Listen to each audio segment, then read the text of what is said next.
Why did my water pill stop working? Your water pill is called a diuretic.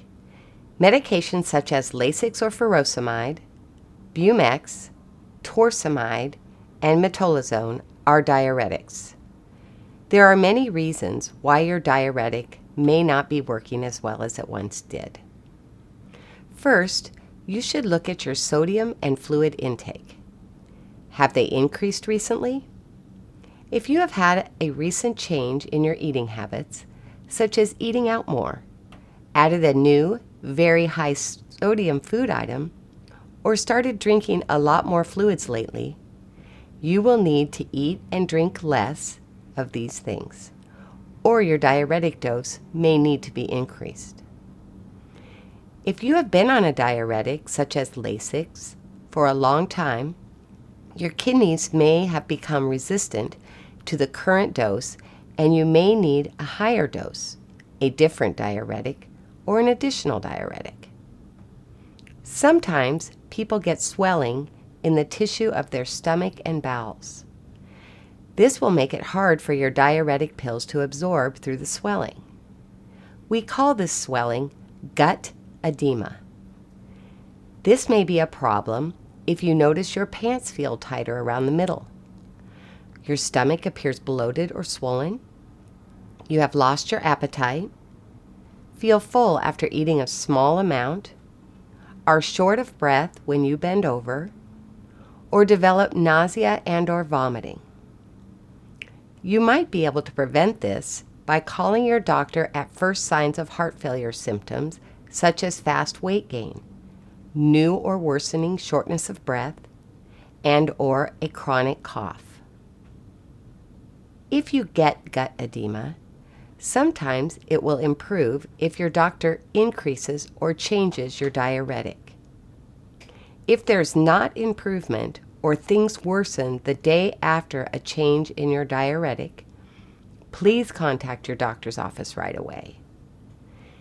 It is always important to let your doctor know if you feel your diuretic is not working as well as it once did.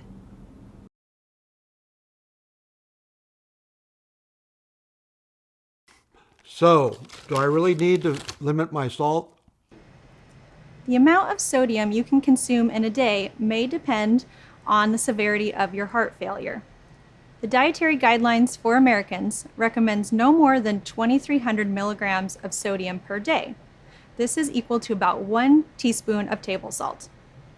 Now, it's important to remember that the majority of sodium we consume is not added during cooking or even at the dinner table, but is already in many of the processed and packaged foods we choose. This is why it's so important to choose more fresh foods and homemade meals and to read food labels carefully. This label is complicated. How do you read food labels anyway? When reading food labels, start at the top of the label and note the portion size. Know that all the numbers listed below are based on this given portion size. Next, check the milligrams of sodium. Remember, if you double or triple your portion size, you also have to double or triple the amount of sodium you've just consumed. Try to choose lower sodium items by comparing food labels at the grocery store.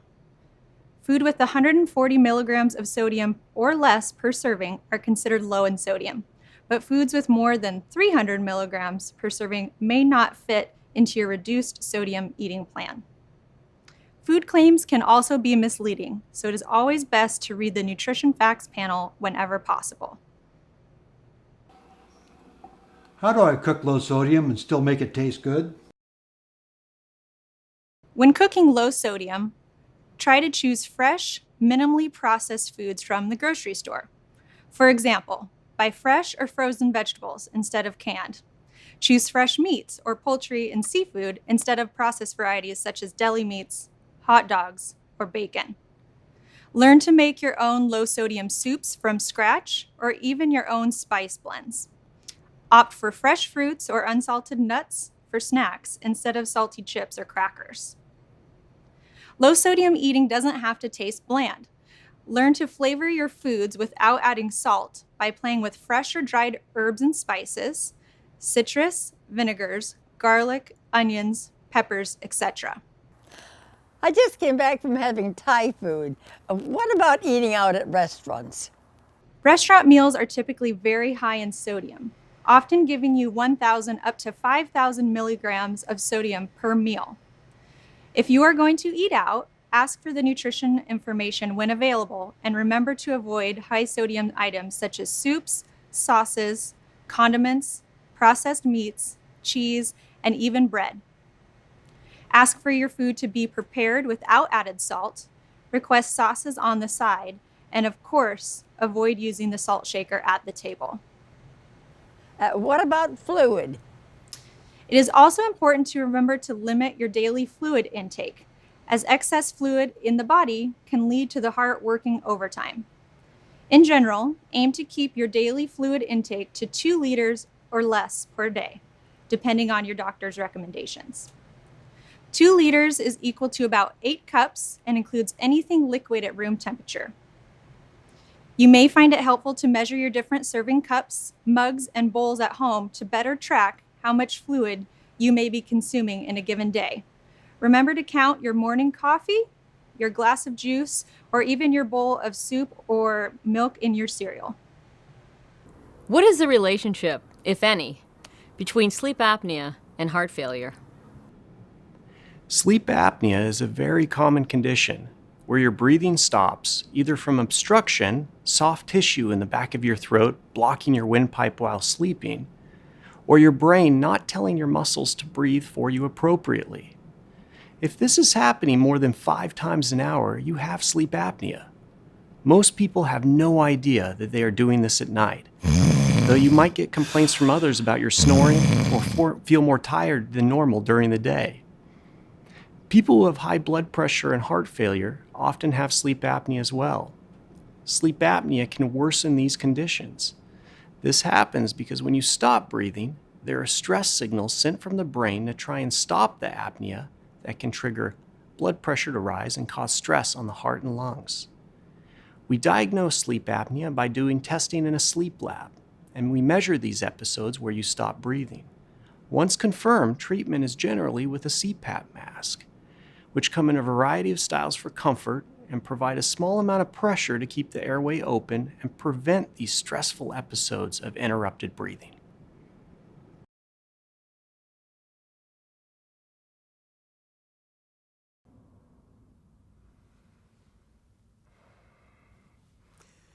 Oh, I can't tolerate this CPAP. Are there any alternatives? If you have had trouble tolerating CPAP masks in the past, there is good news. The manufacturers have made a lot of changes in the styles and designs of the CPAP masks. When you meet with your respiratory therapist at your home medical equipment company, they will ask you what your breathing and your sleeping style is and will help you guide you towards a mask that will work best for you and your needs. If you happen to sleep with your mouth open during the night, then you will want a mask that covers your nose and your mouth. Here are some of the newer styles that are out on the market now. As you can see, they're a lot less bulky, a lot more open, and a lot less claustrophobic than what they used to be. If you are unable to tolerate a mask that goes underneath your nose and covers your mouth, then the more traditional triangular style mask will work best for you. And even those have made changes.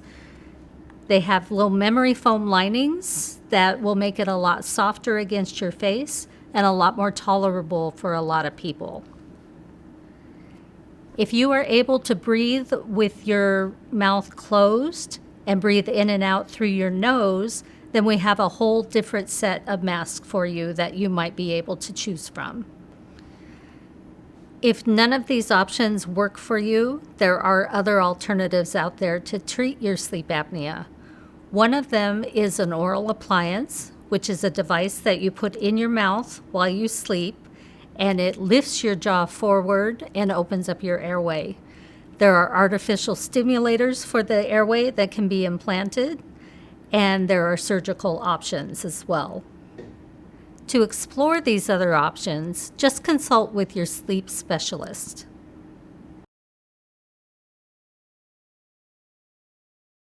If my heart fails, couldn't I just get a transplant?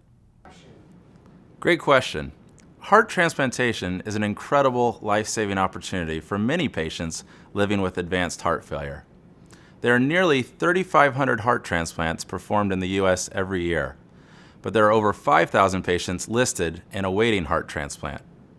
To further put that into perspective, there are nearly 6 million people living with heart failure in the U.S. This makes heart transplantation a very limited resource and treatment option.